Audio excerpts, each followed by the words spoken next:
Hello बच्चे, आज आप सभी को अपना YouTube चैनल ज्ञान विज्ञान रिसर्च सेंटर में स्वागत है। आज हम लोग मैट्रिक बोर्ड परीक्षा 2023 के लिए रसायन विज्ञान से काफी महत्वपूर्ण वस्तुनिष्ठ प्रश्न लेकर आए हैं। यह रासायनिक अभिक्रिया पाठ से है। मात्र 20 प्रश्न को लेकर आया। इससे अलग से कोई भी सवाल पूछने वाला नहीं है। आप इसे परीक्षा से पहले अवश्य देख लें। तो देखिए, पहला प्रश्न है, अभिक्रिया करने वाले पदार्थ को क्या कहते हैं? अभिक्रिया करने वाले जो पदार्थ होता है जिसके द्वारा रासायनिक अभिक्रिया होती है, उस पदार्थ को अभिकारक कहते हैं। तो इसका सही जवाब क्या होगा? अभिकारक या अभिकर्मक। ठीक है। अगला सवाल है कि अभिक्रिया के फलस्वरूप उत्पन्न पदार्थ को क्या कहते हैं? जो रासायनिक अभिक्रिया के फलस्वरूप जो नया पदार्थ बनता है उसे हम उत्पाद कहते हैं। उत्पाद, जो भाग लेगा अभिक्रमक और जो बनेगा उत्पाद। ठीक है। अगला सवाल है, जब दो या दो से अधिक पदार्थ संयोजन कर एक नए पदार्थ का निर्माण करता है, जब दो पदार्थ आपस में संयोजन करके नया पदार्थ का निर्माण करता है तो वह क्या होता है? वो संयोजन अभिक्रिया होती है। इसका सही जवाब होगा संयोजन अभिक्रिया।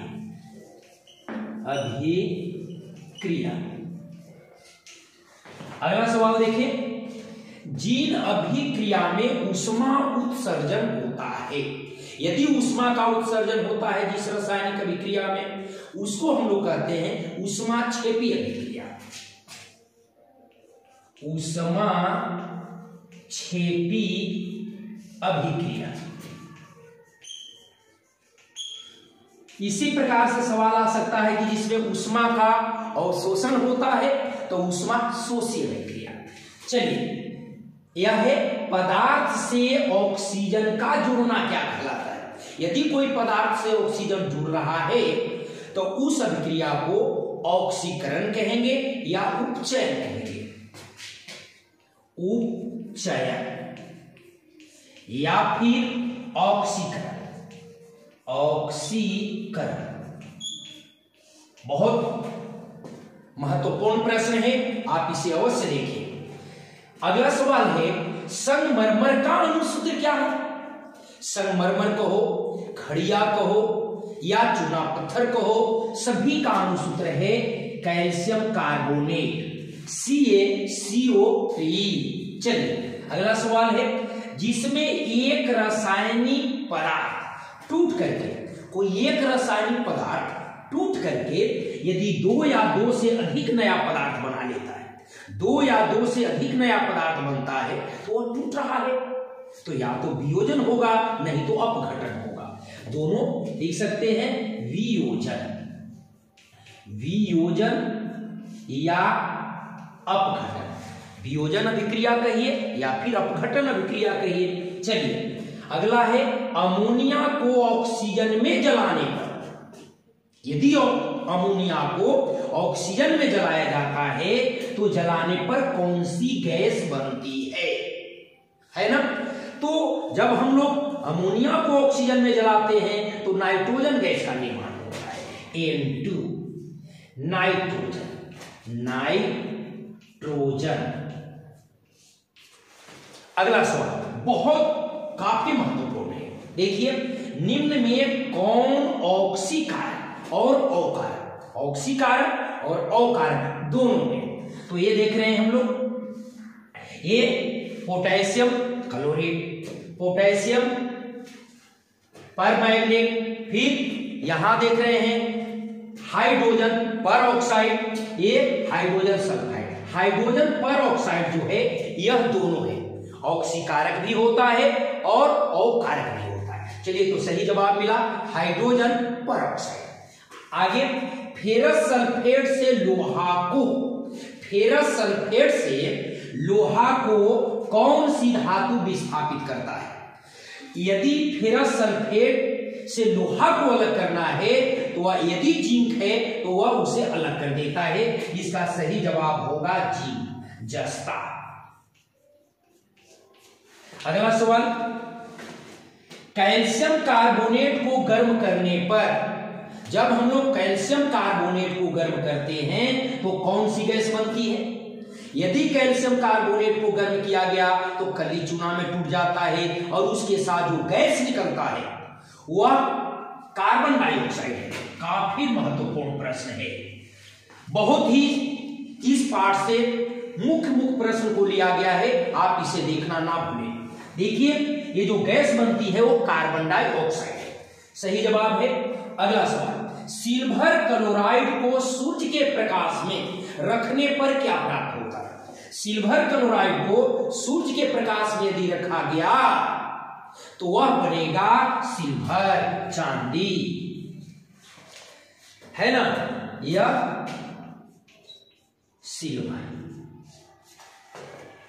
अगला सवाल है, देखिए, सोडियम सल्फेट को यदि बेरिलियम क्लोराइड से अभिक्रिया कराई गई, है ना, तो ये बेरिलियम सल्फेट बन रहा है और सोडियम क्लोराइड बन रहा है। तो ये देख रहे हैं, हमने पढ़ा है कि यदि दो अभिकारक अपने समूहों का अदला बदली करके और यदि कोई नया पदार्थ बनाता है तो उसे हम लोग कहेंगे द्विविस्थापन। देखिए, सोडियम के पास सल्फेट था, ये सल्फेट को हटा दिया और ये आपका बेरिलियम के पास चला गया। बेरिलियम के पास क्लोरीन था तो ये सोडियम के पास चला गया। दोनों अपने स्थान को अदला बदली कर रहा है, दो बार विस्थापित हो रहा है, इसलिए द्विविस्थापन अभिक्रिया। ये जो होगा द्विविस्थापन अभिक्रिया, द्विविस्थापन अभिक्रिया, द्विविस्थापन अभिक्रिया। ठीक है। हाँ, अगला सवाल है, फेरस कॉपर सल्फेट के साथ यदि अभिक्रिया करता है तो हम देख रहे हैं कि कॉपर अलग हो रहा है और फेरस सल्फेट बन रहा है। तो जब कॉपर अलग हो रहा है, एक तत्व अलग हो रहा है, तो ऐसे अभिक्रिया को हम लोग कहेंगे विस्थापन अभिक्रिया। ये क्या हो जाएगा यहां पर? विस्थापन अभिक्रिया, विस्थापन अभिक्रिया। अभिक्रिया, एक तत्व अलग हो रहा है इसलिए हम एकल विस्थापन अभिक्रिया भी कर सकते हैं। अगला सवाल है, इलेक्ट्रॉन के स्थानांतरण से, यदि इलेक्ट्रॉन स्थानांतरित होता है तो इलेक्ट्रॉन के स्थानांतरण से जो यौगिक बनता है उसको क्या कहते हैं? बने यौगिक को कहते हैं। तो यह होगा, यदि इलेक्ट्रॉन को स्थानांतरित हो रहा है तब होगा विद्युत संयोजी यौगिक। जो यौगिक बनेगा वो क्या होगा? विद्युत संयोजी यौगिक। ठीक है।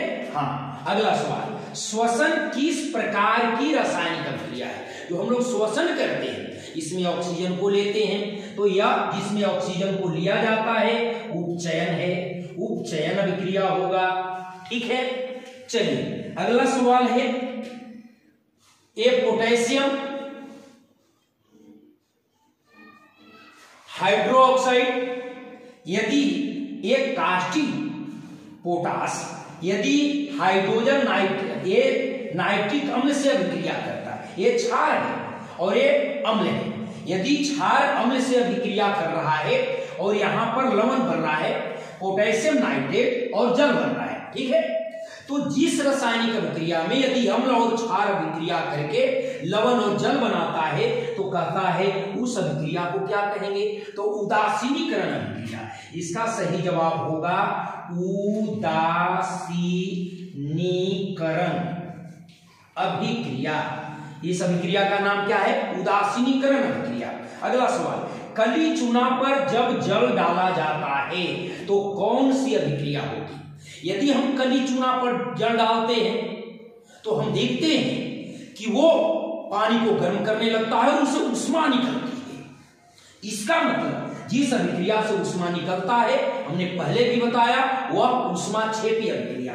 तो कली चूना पर जब जल डाला जाएगा तो कौन सी अभिक्रिया होगा? उष्मा ऊष्माक्षेपी अभिक्रिया, ऊष्माक्षेपी अभिक्रिया। ठीक है, अगला सवाल है सिल्वर क्लोराइड का रंग कैसा होता है? ये बहुत इंपॉर्टेंट क्वेश्चन है, आप याद रखोगे। सिल्वर क्लोराइड का रंग जो होता है श्वेत होता है, सफेद होता है, श्वेत या सफेद, उजला होता है, उजला होता है ये सिल्वर क्लोराइड का। अगला सवाल है कॉपर ऑक्साइड यदि हाइड्रोजन से अभिक्रिया कर रहा है तो देख रहे हैं कि यह कॉपर से जो ऑक्सीजन है वो निकल रहा है, कॉपर से ऑक्सीजन का त्याग हो रहा है, पर इसी अभिक्रिया में हाइड्रोजन के साथ ऑक्सीजन का संयोग हो रहा है।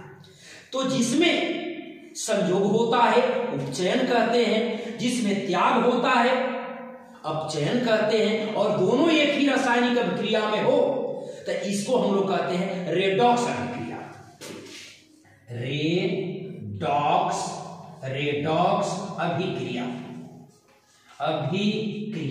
या इसी का दूसरा नाम है उपचयन अपचयन अभिक्रिया।